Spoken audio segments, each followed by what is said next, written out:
Okay, let's dive in. We have a stack of source material here, articles, research notes, charting a really dramatic and frankly quite dangerous shift. A major shift, yeah.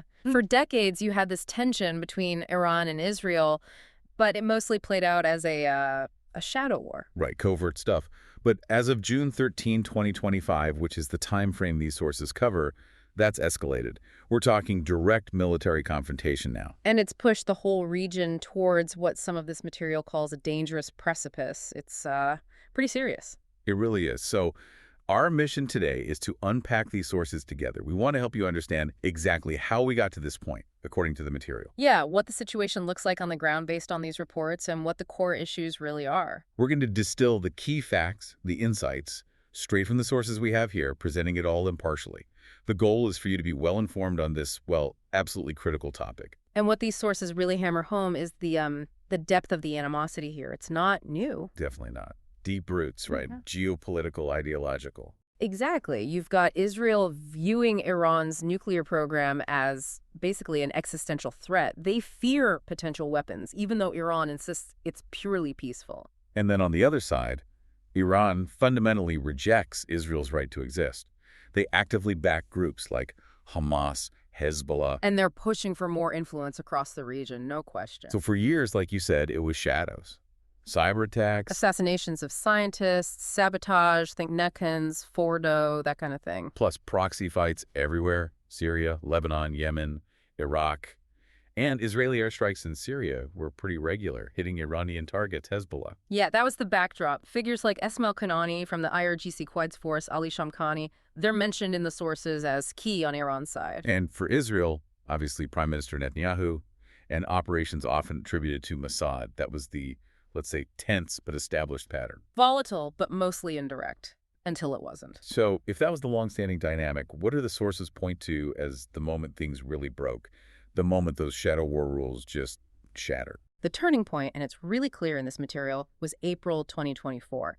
Israel hit what was described as an Iranian diplomatic building in Damascus, Syria. An airstrike.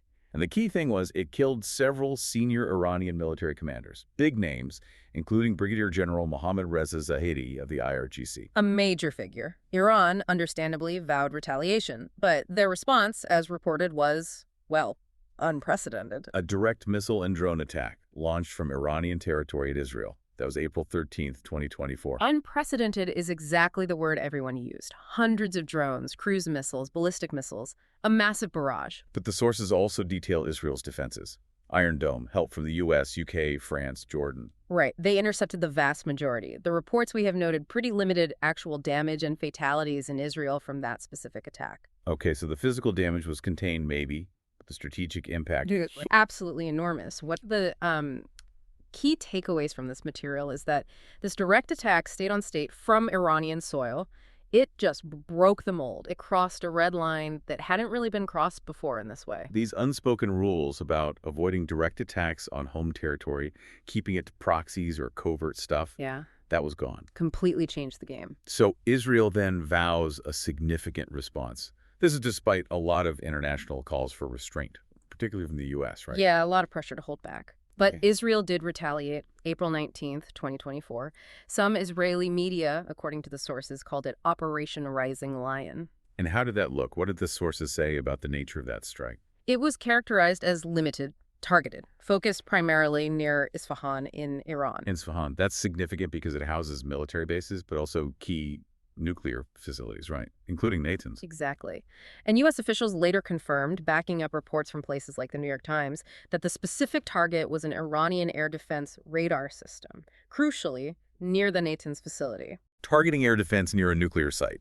What's the message there, according to the sources? It seems like it was about sending a clear signal. Look, we can reach sensitive areas even near your nuclear program with precision, but it was designed, perhaps, to avoid triggering an all-out war at that specific moment. So a calibrated response, though Iran initially tried to downplay it. Small drones, that sort of thing. Yeah, Tehran's initial line was dismissive, but later analysis and reports like the one from the NYT mentioning Iran firing anti-aircraft missiles near Isfahan suggested it was probably a more sophisticated hit than Iran first let on. Okay, but here's the grim part, the sources detail. That tit for tat in April 2024, it didn't actually de-escalate things. Not at all. The core issues didn't go away, and those red lines, once crossed, they seem to stay crossed. So fast forward to June 2025. What's the picture then, according to this material? By June 13th, the date reflected here, it had escalated into, well, full-blown conflict, open confrontation. How does that manifest? Repeated exchanges, ballistic missiles, drones, flying both ways. Iran's military figures like IRGC Commander General Hossein Salami, Chief of Staff Major General Mohammad Bagheri are mentioned openly targeting major Israeli cities. Tel Aviv, Jerusalem. In Israel's defenses, Iron Dome, Arrow systems, they're still working, intercepting a lot. They are, but reports from outlets like Haaretz, Your Net News confirm some are getting through, causing damage, yes, but also casualties. In Tel Aviv, for example. That's a terrible development. Yeah. A direct human cost in major cities, unlike the limited impact back in April. Absolutely. And Israel's targeting, that's escalated dramatically too. The sources say Israel is now openly hitting Iranian military installations, and this is critical elements of Iran's nuclear program. Not just sabotage anymore. No. Widespread reports mention a major strike specifically on the Natanz nuclear facility itself and other enrichment sites. People like Faridun Abbasi are quoted in some sources talking about the impacts. This is a huge escalation from the shadow war era. And beyond the military and strategic targets, the human cost generally. It's rising. Al Jazeera, Reuters, they report increasing casualties, including civilians, on both sides. That bombing in Tel Aviv caused real alarm, leading to calls, mentioned in the sources, for maybe even more advanced defense systems like TAD.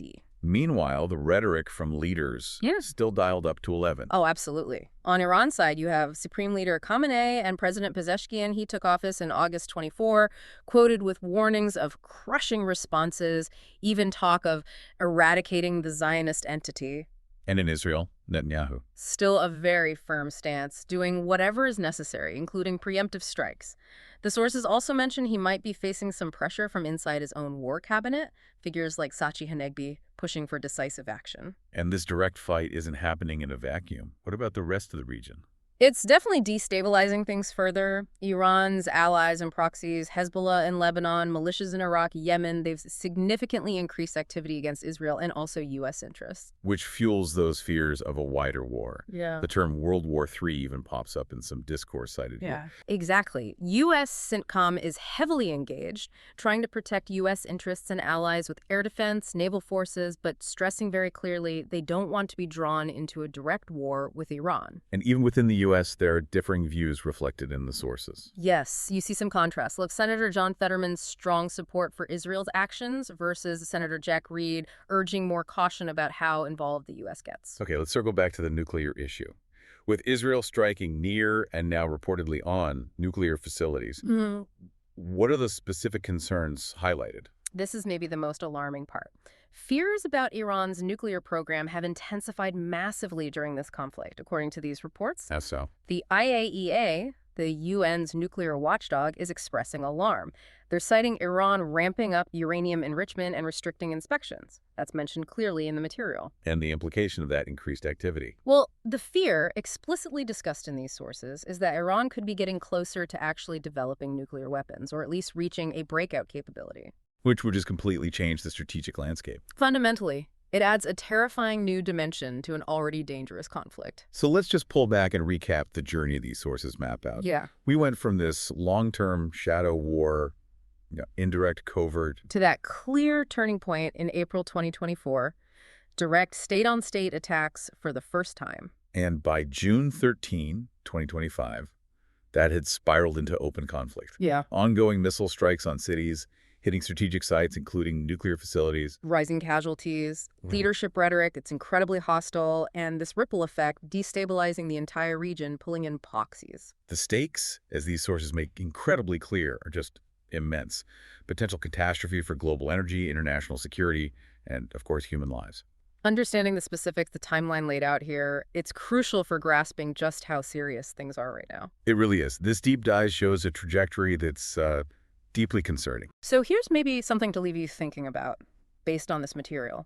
With Israel openly targeting Iranian nuclear sites and Iran pushing ahead with enrichment and missiles, does this conflict mean the old red lines are just gone for good? And what does that imply for the future, for regional stability, long after the immediate fighting stops? That's a heavy question these sources force us to confront.